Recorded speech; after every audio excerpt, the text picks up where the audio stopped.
नमस्कार दोस्तों, स्वागत है आप सभी का नितेश तिवारी ई लर्निंग में। ये वीडियो पार्ट 4 है हड़प्पा सभ्यता का। तो इसमें हम पहला जो टॉपिक है इसमें हम करेंगे बाट, यानी हड़प्पाई सभ्यता में बाट की विशेषताएं क्या थी, इसका किस प्रकार से प्रयोग किया जाता था। तो पहला पॉइंट है, बाट का निर्माण चट नामक पत्थर से किया जाता था। यानी जो बाट होता था उसको चट नामक पत्थर से बनाया जाता था। बाट विनिमय की एक सूक्ष्म प्रणाली का नियंत्रित करती थी। यानी जो बाट था विनिमय की सूक्ष्म प्रणाली, यानी छोटे छोटे प्रकार की जो वस्तुएं होती हैं उसका भी तौल कर लिया करते थे उस समय। यानी कि विनिमय प्रणाली, एक वस्तु के बदले दूसरे वस्तु को देने के लिए। तीसरा पॉइंट है, बाट आमतौर पर क्या होता था, धनात्मक आकार का होता था, यानी घन के आकार का होता था। इन पर किसी भी प्रकार का निशान नहीं होता था। जो बाट होता था घनात्मक आकार का होता था और इन पर किसी भी प्रकार का निशान नहीं होता था।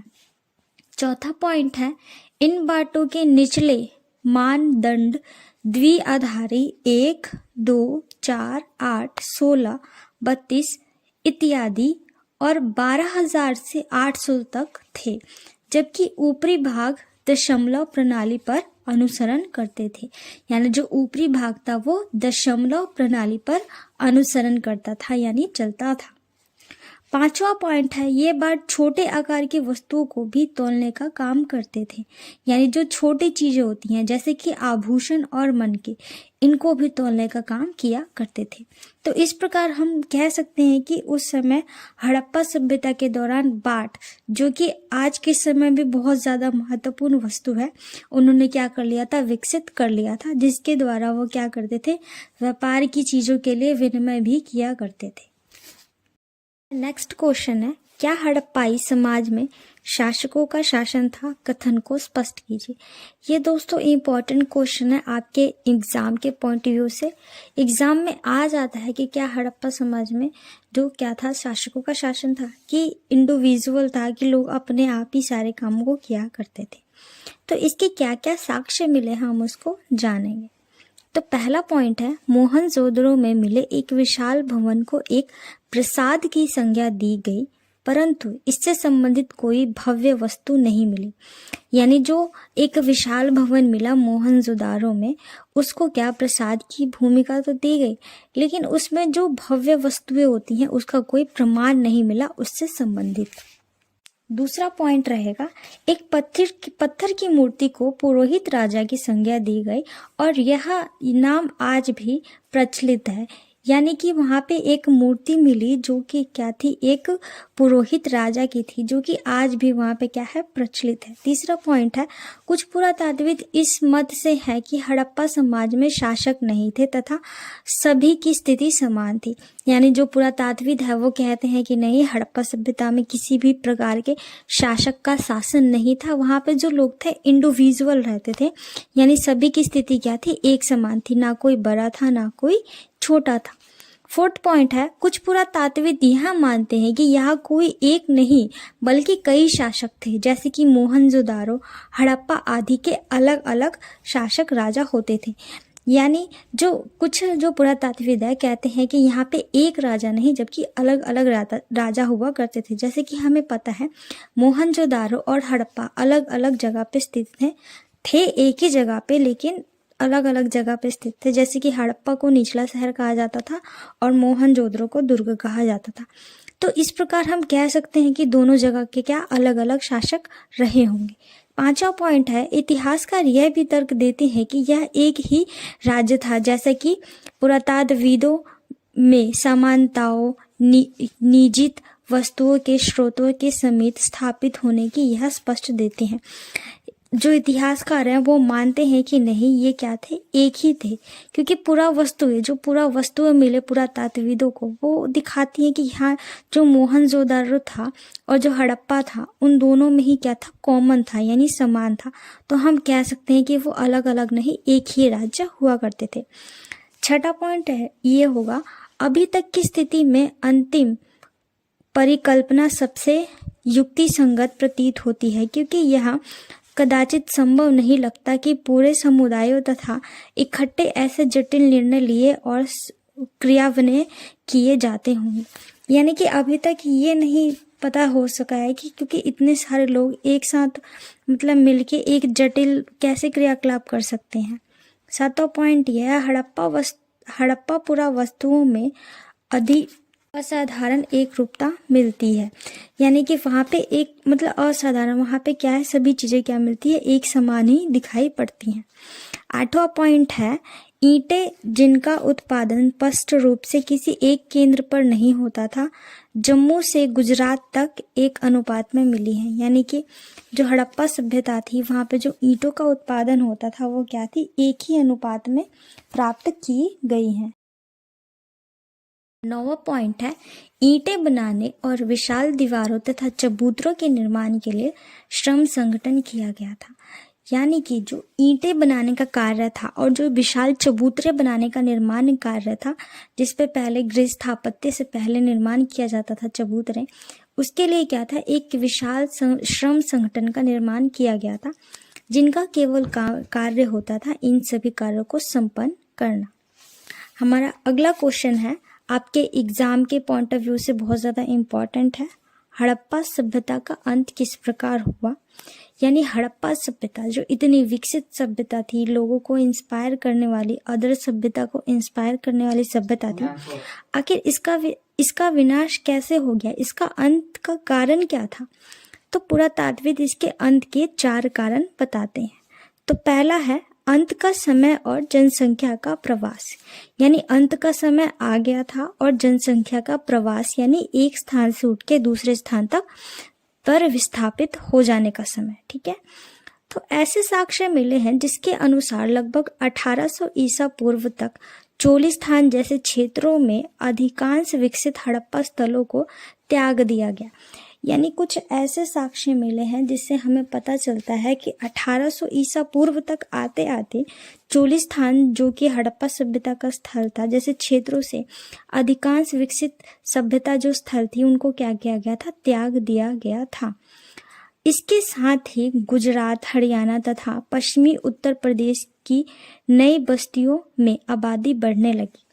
जैसे हम देखते हैं चोलिस्तान जैसे अधिकांश इलाकों से जनसंख्या क्या होती है, त्याग दी जाती है, वहीं गुजरात, हरियाणा तथा पश्चिमी उत्तर प्रदेशों में क्या होती है, नई जनसंख्या क्या होती है, उनकी आबादी क्या होती है, बढ़ने लगती है। दूसरा कारण है भौतिक संस्कृतियों में बदलाव।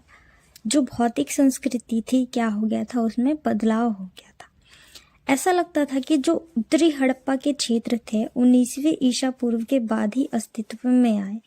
जो उत्तरी हड़प्पा के क्षेत्र थे क्या हो गए, 19वीं ईसा पूर्व के बाद ही अस्तित्व में आ रहे थे। कुछ चुने हुए हड़प्पा स्थलों की भौतिक संस्कृति में बदलाव आ रहा था। जो हड़प्पा स्थल था उनकी जो संस्कृति में क्या हुआ था, जो चुने हुए हड़प्पा स्थल थे उनकी संस्कृति में क्या बदलाव आ रहा था। जैसे कि हड़प्पा की विशिष्ट पुरा वस्तुओं जैसे कि बाटे, मोहरे तथा विशिष्ट मनकों का समाप्त हो जाना।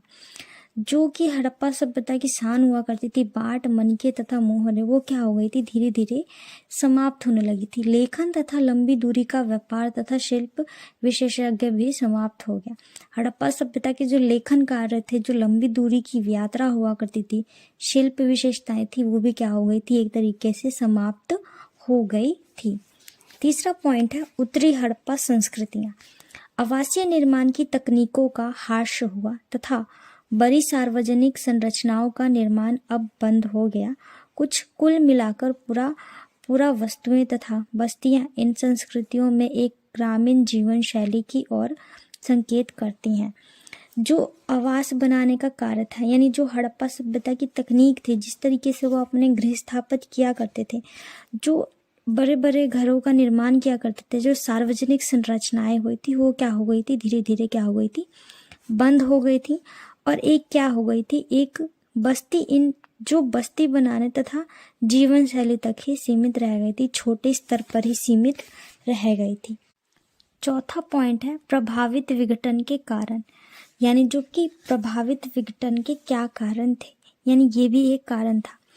सिंधु घाटी या हड़प्पा संस्कृति से संबंधित पतन अथवा विघटन के कारणों के विषय में कई व्याख्याएं दी गई हैं। इसमें जलवायु परिवर्तन, वनों की कटाई, अत्यधिक बाढ़, नदी का सूख जाना या मार्ग बदल लेना तथा भूमि का अत्यधिक उपयोग सम्मिलित है। यानी जो कि उस समय संभावित कारक क्या क्या हो सकते थे हड़प्पा सभ्यता के अंत के, तो क्या हो सकता था, जो जलवायु थी उसमें क्या हो गया, परिवर्तन आ गया होगा। जो कि वनों की कटाई अत्यधिक हो गई, इसलिए क्या हो गया, सूखा पड़ गया, बाढ़ आ गया जिससे वह डूब गया। नदी जो था, जो सिंधु नदी थी, उसने क्या किया, अपना रुख बदल लिया जिससे उन्हें पानी की पूर्ति नहीं हो पा रही थी। ये भी एक कारण बताया जा सकता है। कई ऐसे कारण थे, भूमि का अत्यधिक उपयोग जिससे कि उससे अनुत्पादित नहीं हो रहा था। तो ऐसे कई कारक जो संभावित विघटन के कारक है वो बताए गए हैं हड़प्पा सभ्यता के अंत के। तो ये 4 इम्पोर्टेंट पॉइंट्स है, आप इन्हें लर्न कर लीजिएगा। पहला तो यही है जनसंख्या का प्रवास, यानी जनसंख्या ने अपना प्रवास कर लिया। दूसरा, संस्कृति के में बदलाव आया, जो भौतिक संस्कृति थी उसमें क्या हो गया, बदलाव आ गया। तीसरा, उत्तरी हड़प्पा संस्कृतियां विकसित हुई। और चौथा, प्रभावित विघटन के कारण, इनमें कई कारण हो सकते हैं, जलवायु परिवर्तन हो सकता है, वनों की कटाई हो सकती है, अत्यधिक बाढ़ हो सकता है, नदियों का सूख जाना या रुख बदल लेना और भूमि का अत्यधिक प्रयोग। ये 4 पॉइंट आपके बहुत ज़्यादा इम्पोर्टेंट है, आप इन्हें लर्न कर लीजिएगा अच्छे से। अगला प्रश्न है, जनरल कनिंघम कौन थे तथा वह भारतीय इतिहास को समझने में कैसे चूक गए, यानी क्या कारण था कि वो भारतीय इतिहास को समझ नहीं पाए। तो पहला है हमारा, कनिंघम भारतीय पुरातात्विक सर्वेक्षण के पहले डायरेक्टर जनरल थे। ये तो हो गया पहला आंसर। दूसरा आंसर है कि वो चूक कैसे गए भारतीय इतिहास को समझने के लिए, तो उसके 4 पॉइंट्स हैं। भारतीय बस्तियों की पहचान के लिए उन्होंने 24, यानी जो आरंभिक बस्तियां थी उसकी पहचान के लिए उन्होंने क्या किया था, 4वीं से 7वीं शताब्दी ईस्वी के बीच उपमहाद्वीप में आए चीनी बौद्ध तीर्थयात्रियों द्वारा छोड़े गए वृत्तांतों का प्रयोग किया। जो क्या था, 4वीं और 7वीं शताब्दी था, उस समय जो चीनी यात्री आए थे दूसरे महाद्वीप से, उपमहाद्वीप से, तो उन्होंने क्या था, उनके तीर्थ यात्रा वृत्तांतों को पढ़ा था, उसके लिए उन्होंने प्रयोग किया था। दूसरा पॉइंट है, हड़प्पाई वस्तुएं 19वीं शताब्दी में कभी कभी मिलती थी, यानी जो हड़प्पाई वस्तुएं थी वो कभी कभी मिलती थी, लेकिन वह समझ नहीं पाए कि यह पुरातात्विक कितनी पुरानी है। यानी कि मिल तो गई थी उन्हें वस्तुएं, लेकिन वो ये नहीं समझ पा रहे थे कि ये जो पुरानी वस्तुएं हैं कितनी पुरानी है। तीसरा पॉइंट है, कनिंघम को हड़प्पाई मोहर भी मिली, लेकिन उसका वह किसी और कालखंड से जोड़ने लगे। हड़प्पाई और मोहर तो मिला, लेकिन वो क्या हो गया, वो उसको क्या किसी और कालखंड से लिंक करने लगे, जिसके कारण वो क्या भारतीय इतिहास को नहीं समझ पाए। चौथा पॉइंट है, कनिंघम हड़प्पा के महत्व को समझने में चूक गए। इसका मानना था कि भारतीय सभ्यता का विकास गंगा घाटी के आसपास हुआ है, मगर ऐसा नहीं था। जो कनिंघम थे वो सोच रहे थे कि जो भारतीय इतिहास है उसका संबंध गंगा घाटी से है, लेकिन ऐसा नहीं था। इसलिए वो क्या हो गया, भारतीय इतिहास को समझने में चूक गए। पहला तो कारण यही था, वो बौद्ध ग्रंथ को पढ़ने लगे जो 4वीं से 7वीं शताब्दी में था। दूसरा तो यही था कि वस्तुएं मिल रही थी, लेकिन वो उनको ये समझ में नहीं आ रही थी ये किस कालखंड से जुड़ी हुई है। तीसरा ये था कि उन्हें मोहर मिला, लेकिन वो उसको क्या गलत कालखंड से जोड़ने लगे। चौथा ये उनका मानना था कि भारतीय इतिहास का जन्म गंगा घाटी से हुआ, लेकिन ऐसा नहीं था। तो ये इम्पोर्टेंट 4 कारण थे जिसके कारण वो चूक गए भारतीय इतिहास को समझने में। यदि आप हमारे चैनल पे नए हैं तो लाइक, सब्सक्राइब एंड शेयर करना ना भूलें दोस्तों। और आपका एक सब्सक्राइब हमें और ज़्यादा मोटिवेशन देता है इसमें आगे बढ़ने के लिए। तो प्लीज़ दोस्तों लाइक कीजिए, सब्सक्राइब कीजिए, और यदि आप हमारे चैनल पे नए हैं तो बेल आइकन को प्रेस कीजिए ताकि आपको हमारी नोटिफिकेशन सबसे पहले मिल सके। जय हिंद, जय भारत।